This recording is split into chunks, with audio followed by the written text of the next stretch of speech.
This is the Injury Report presented by NYU Langone Health. The United States men's national basketball team is ramping up towards the Olympic Games later this month, but the team learned earlier this week that Kawhi Leonard will not be a participant. Now, Team USA has some other injuries and injury management to be concerned with as they go forward, and we're going to discuss that with Dr. Julia Iafrate of NYU Langone, who joins me on this edition of the Injury Report. Doctor, how is it going? How you doing? No complaints. Doing okay. Good to see you, Dexter. Good to see you, too. And let's start talking about Kevin Durant, because he's reportedly dealing with a mild calf strain. What's the typical timetable for return to play for something like that? And is there anything that he can do beyond rest at this point? Yeah, great question. So calf strains are interesting because it really depends on what grade they are and where are they localizing to. So our calf muscle is made up of two main muscles, your gastrocnemius and your soleus muscle, and then they come together and meet and attach to your Achilles tendon, which we know Kevin Durant ruptured an Achilles tendon back in 2019 and during the NBA Finals. So we already know that's not necessarily the strongest part of his body. But with a strain, what we can see is a grading system. So grade 1 strains are going to be more sharp pain during the injury with a little bit of mild pain and localized swelling, maybe a little bit of spasming, and generally less than 10% of the tendon is going to be torn. Whereas a grade 2 or a grade 3 strain are going to be worse injuries. They're going to have more spasming, more swelling, maybe some loss of range of motion or function, and potentially some tearing of the tendon up to 100% or a rupture, which is what we see with potentially a grade 3. So from the sounds of it, from the reports and the fact that he's still been able to kind of shoot around a little bit with the team, even if it's not fully practicing, it sounds like this is probably a grade 1 strain, which is positive, and that kind of tells us that he's probably going to make some pretty good movement towards getting back into play in the next couple of weeks here. All right, so positive news for fans of Kevin Durant, fans of USA Basketball, if it is a grade 1 strain. But you gave me a little bit of PTSD because I tore my Achilles and know a little bit about that as a former athlete. So that's a little PTSD for me there. Yeah. But Olympic basketball, right, tips off in just under 3 weeks. Team USA plays their first game on July 28th. How likely is it, if this is indeed a grade 1 calf strain, that he's fully healed and a full go by then?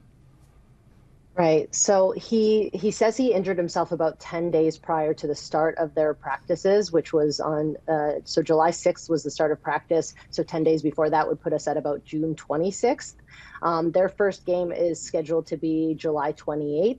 And so he'll have about 4 weeks, basically. And if it is indeed that grade 1 calf strain, then hopefully within that 4-week period, he'll have gotten to the point where he's kind of doing a little bit better. Basically, when you get an injury to a tendon or myotendinous junction, there's 3 main stages that it goes through. There's the inflammatory phase, which we know all too well. It's that initial 48 hours afterwards where there's swelling, it hurts, there's necrotic tissue that gets broken down.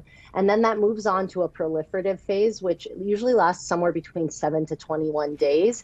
And that's where we're laying down this tissue that's called collagen type 3, which is kind of the crappy version of the collagen that makes up our tendons. It's like a giant Band-Aid that cross hatches. And so that collagen is trying to hold the tendon together while we move into the remodeling phase, which can last up to a year afterwards. So that's where we get that collagen type 1, or the good collagen that makes up our tendons. That comes and takes over and gets laid down and moves our tendon more into that nice, strong, like tensile strength that we expect out of our tendons. And so that's where we get regeneration of the tendon. So will he be fully healed by July 28th? Maybe, maybe not. But if it's a mild strain like we think it is, then, I think he should be fairly good to go, even if he is still remodeling somewhat. Okay. Also, more positive news surrounding KD. Could be good to go with that time if he has to rest between now and July 28th. Now, here's the thing with KD, though, Doc. Durant has dealt with a number of injuries in his career. You mentioned the Achilles tear, and he's also had a couple of nagging injuries this past season. So how will Team USA have to manage his minutes and load manage him as they move through exhibition games and into the actual games in the Olympics? Yeah. So there's a couple of things to remember about Durant. Number one, he's 36. which in we know he's younger than me, so it's not that old, but in basketball years, he's an on the elder side, right? So he's a little on the older side. He does have this propensity for injuries. He is a tall man. He's got a very long tendon there, and so that does put him at a little bit more risk. And so I think they just need to be smart in terms of where are they taking him with their rehab. So mild strain, like I said, can usually heal within a couple of weeks, but it can take up to 16 weeks for an elite athlete to function at that really high level. We want to see him exercising with the trainers and the physical therapists, working on eccentric loading, working on plyometrics, working on power exercise, jumping, ballistic type movements, and making sure he has those good warm-ups beforehand. So that's dynamic movement, making sure that he's not fatiguing out. All of those things are going to help him move through exhibition games, move into the Olympics, and still be able to play at that really high level that we expect from him. All right, going to have to do all those things to get ready. And for this Team USA, it's not just KD that they've got to worry about, right? They've got a couple of other players who've had some nagging injuries, missed some significant time. Joel Embiid, we talked about Kevin Durant. There's also players who played really deep into the NBA season, right? Jason Tatum, we got Drew Holiday, Derek White, who now will be on the team. Yeah. And they've got people who've missed time, expected to enter next season healthy. How do you think team doctors are going to try to manage the load with all of those guys and keep them healthy for a long Olympic run? And then also, you got to manage them getting ready for the upcoming season. What will team doctors be focused on with those players?